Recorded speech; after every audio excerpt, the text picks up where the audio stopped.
Espectáculos y el Teatro Esperanza Iris continúa con sus festividades en sus 100 años precisamente de su creación. La visionaria, empresaria, artista, cantante y multipremiada Esperanza Iris, una mujer totalmente tabasqueña, pero trabajadora y con gran visión, logró precisamente edificar este teatro en 1918. Vamos a conocer un poco más acerca de la historia del mismo. ¡Chequen esto! El Teatro de la Ciudad fue construido a principios del siglo XX por la entonces actriz Esperanza Iris, conocida como la reina de la opereta. Este fue inaugurado en 1918.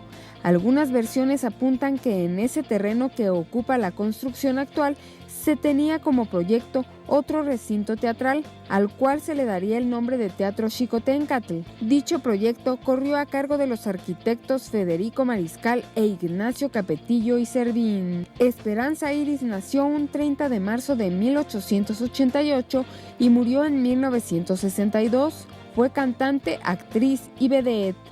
Su nombre real fue María Esperanza Bofill Ferrer y fue en Brasil donde se le nombró la reina de la opereta y emperatriz de la gracia. Sin embargo, en España fue condecorada por el rey Alfonso XVIII. Realizó giras en Cuba en 1910 con la obra La Viuda Alegre. En 1918, el recinto fue inaugurado por el presidente Venustiano Carranza. Sin embargo, las condecoraciones no pararon ahí y en 1922 fue declarada hija predilecta de México. Organizó coro en la penitenciaría de Lecumberri cuando su esposo estuvo preso a causa de un accidente en 1952.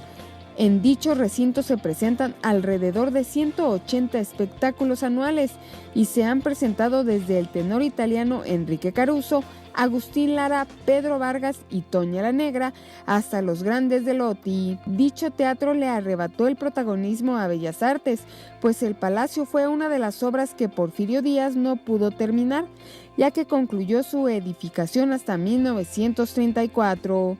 21 Noticias, Berenice Ortiz.